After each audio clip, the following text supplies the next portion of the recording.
maybe go sit on his feet while he's under the desk trying to type up some stuff and look up stuff. Oh, here, you want to give her a treat? Here, give her this bacon strip. Oh, look at that. Oh, she's eating it. Oh, she's so cute when she eats. And they're just distracted the whole time by the cute dog, and they don't want anything bad to happen to this dog, you know? So they just hook you up with a awesome thing. And what are you going to be like? Oh, you're screwing me and my dog out? You got to make sure you feel like you're getting screwed, you just got to bring up, you're screwing me and my dog? You put my dog at safety on the line, and they'll bend. I guarantee it, dude. They'll do it more for a dog than they would children.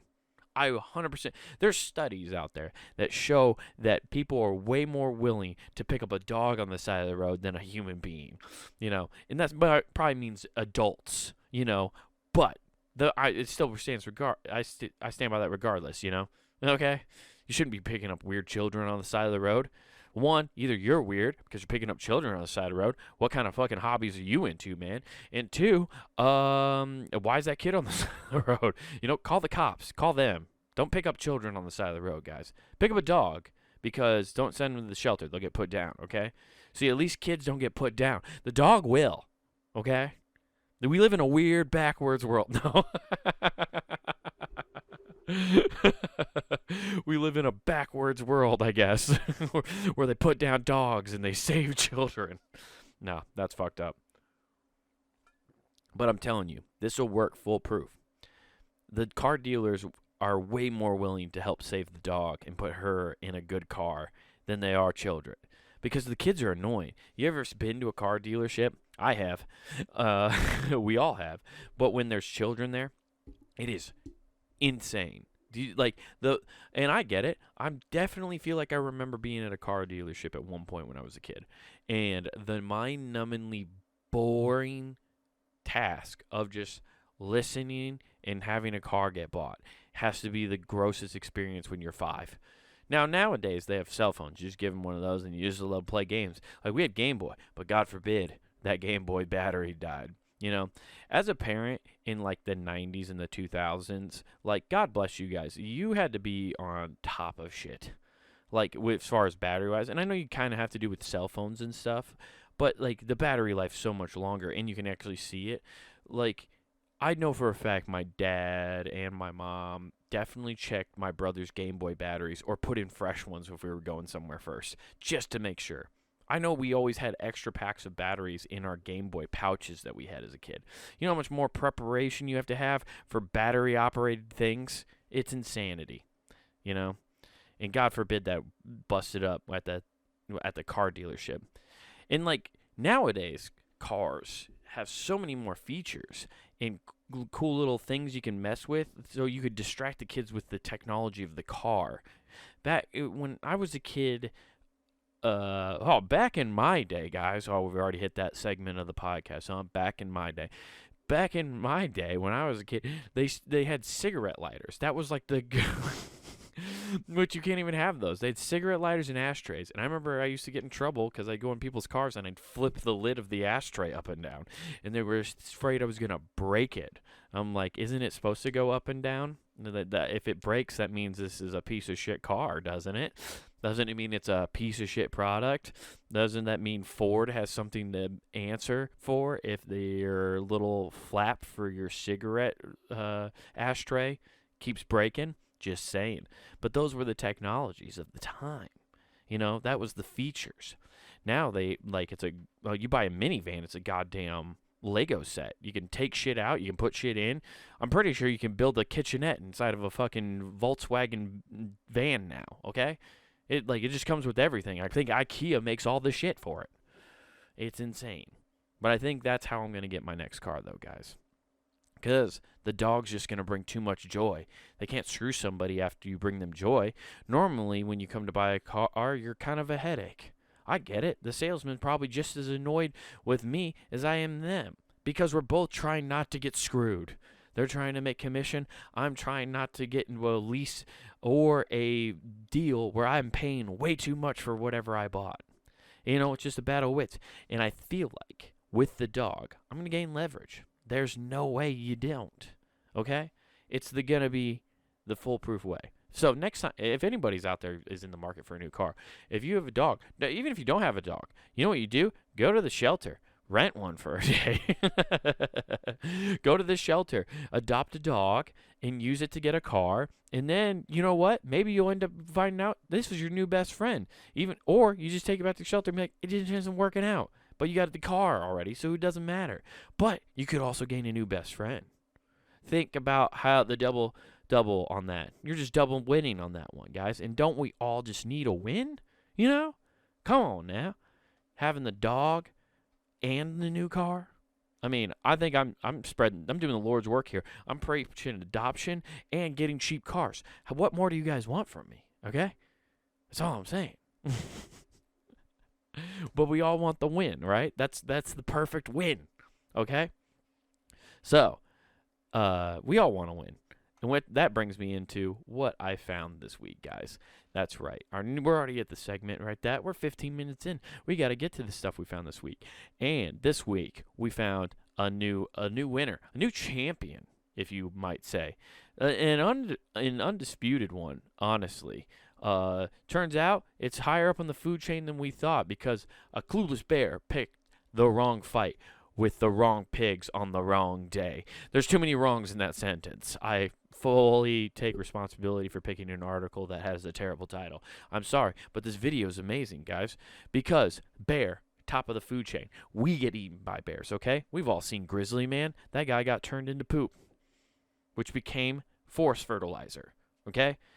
Bears will hunt you down and eat you. They're trying to figure out your food all the time. They're killing machines. And that's why this fucking bear decided to stick his paws into the pen.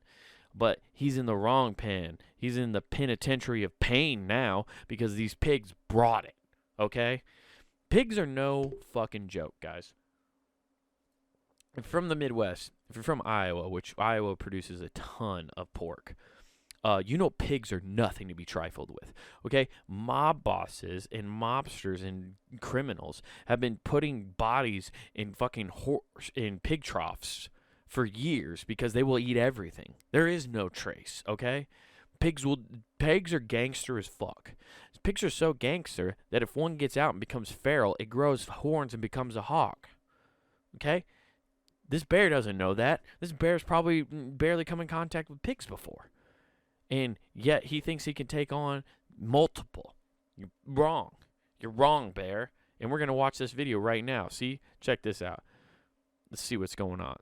So this bear, he hops in this pen. He thinks he's going to get what? Nuh-uh. Welcome to the fucking state fair, motherfucker.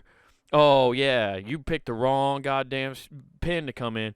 We're prize-winning hogs. We're about to fuck your day up, bud. You stepped into the wrong cage. This is the Macho Man Randy Savage and Razor Ramon of pigs, okay? That bear wanted nothing to do with that. He got right out of the cage. Technically, he won the cage match. He got out in time, okay? Is he going to get back in? That's what I'm wondering. This is the first time I've watched this video, guys. But those pigs just fucked that bear up, though. Is he going to get back in? No, he's not. He's not going to give it. Dude, watch this. Let's watch the athleticism of this here pig, okay? Bear gets in the fuck. I'm going to exit out of that because I'm going to pause this a lot. Look at that. Look at this. Let's break this down John Madden style. Look at this. Bear gets in. Boom. Look, he was not ready for that lineman to hit him right there. That pig went right for the lower center of gravity, right for the knees. No question about it. Okay, right into the balls or the vagina of this bear. I don't know what the gender of this bear is. I don't even know if this is a male pig. I'm just assuming because all men are pigs. Hey, there you go, feminist. Anyway, but great form on this pig's part. As you can see right here, really driving it into the nether regions and knees, which bear's very top heavy. It's going to buckle at the knees very quickly. Oh, and drives him against the wall. Oh, keeps driving him. And then tags in his partner. And now, see, the partner comes in later. See, the bear thought this was going to be a one-on-one match, and he could take one. But little did he know, this was a two-on-one handicap match, and his partner's music just hit on the walkout. I was watching WWE before this, guys. I am fresh on these fucking wrestling terms. All right. So now comes in his tag team partner. He just got tagged in. He's going to the corner down here. Let's see what happens again. What happens? Oh, he just punks him out. He gets him right into the corner. Well, Bear, you can't go to the corner. That's a terrible spot. You know, you got to stay in this place where you can get a little more leverage. You got to get the pigs in the corner, man. You have all the strength. You're the one who can box him out in the corner. And then that pig punks him out again. Oh, man. See, he didn't even want any of the tag team partner. He was trying to figure out how to get out of this thing before this happened. And that's how it ends. And that is why you don't fuck with pigs. You've seen the documentary, Don't Fuck with Cats. You shouldn't fuck with pigs. Pigs will fuck you up. They're mean, they're aggressive, but they're delicious. And they're smart. They're smart as hell, guys. Honestly, if you brought a pig to a car dealership, I think you get the same results. You bring a pig to a car dealership, you will also get a great deal. Honestly, you could trade it. You should bring 2 hogs and do it like medieval trading. I'll trade you 2 hogs for a Hyundai Sonata. I have 2 cows. I would like your Ford Escort, please. I have a slaughterhouse filled with chickens. I will trade you them for 1 Ford Fiesta. A Fiesta for a Fiesta, if you will. You make chicken fajitas, and then make a Fiesta. You know, it'll be fun. You know, but pigs, man, I'm telling you, nothing to be trifled with. Don't get in a place with pigs. Okay, don't get in there with them. They're rowdy motherfuckers. And they're strong. You think, oh, they're fat. No, they're strong. Strong as hell, dude. They'll put you on your ass, okay? They just did that to a full-grown bear. They just punked out a bear. And they're in a pen. Okay? That's how gangster they are. They live by prison rules. Pigs don't care, dude. Just know that, okay? Pigs don't care. But you know who should care about something? That's you guys. And you know what you should care about? Probably the environment. Probably things going around the world. But I prefer it if you cared about punandgame.com. That's right, guys. punandgame.com. That's where you can find all the cool stuff that we do. That's not worth the time. Who Gives a F? The Empty Parlor, the backlogs of Things About Stuff, Monster Jamboree, The Grove. All those great shows are right at punandgame.com, right at your fingertips, guys. You can get all those back catalogs, all the current shows right there for you. You even find the fun stuff from Fun Pun Gaming, which there's inklings that it might be coming back. I said that before, but I'm serious. It will happen, probably. But go there, check out the stuff, rate and review the podcast, and then slide over if you want to watch stuff. Go to youtube.com and go to Comic Wade Taylor. That's where you can find this show, which you're hopefully watching already, so you could watch that bear get fucked up by pigs. I mean, that alone you should have just been watching. I mean, why wouldn't you be watching the video to see that? It's fantastic, okay? Then you can also get Who Gives a F, clips from each of those shows, plus stand-up clips, guys. I'm releasing more and more each week. Plus, my half-hour Wild Horses is right there on YouTube. So check all that stuff out. Give it a like, review, comment, do all that fun stuff. I guess it helps. People say that. I don't know if it really does. Who gives a shit, right? Follow me on social media. All the links to everything that you've seen here today are in the description of this episode. Also, what's in the links in the description of this episode is a little link to a place called the Pun and Game Shop, guys. That's where you can get all of your favorite things to help support the website, like t-shirts, hoodies, stickers, all sorts of cool shit to support your favorite shows here at punandgame.com. So get yourself something nice for this coming summer. Make a cutoff. Wear it to the gym, you know. That make great. Do that. You know, buy a shirt and then cut it up and destroy it. But look cool as fuck at the gym. That's all I'm saying. You will look cool as hell doing it. All right? Just do it. Hey, do it. Do it now. And don't forget to use promo code NWT. That's NWT Pod. NWT POD. That will get you free shipping at checkout. So grab all that stuff. And that's it, guys. I don't have any shows coming up here in the near future. I'll let you guys know if I'm doing that. Follow me on social media. That's where you can definitely get the latest updates, since this podcast only comes out bi-weekly. But anyway, guys, I appreciate you checking in and Not Worth the Time. I'm sorry this episode was late this week, but we got one out, didn't we? Anyway, have a great rest of your week, guys. And remember, don't do anything I wouldn't do.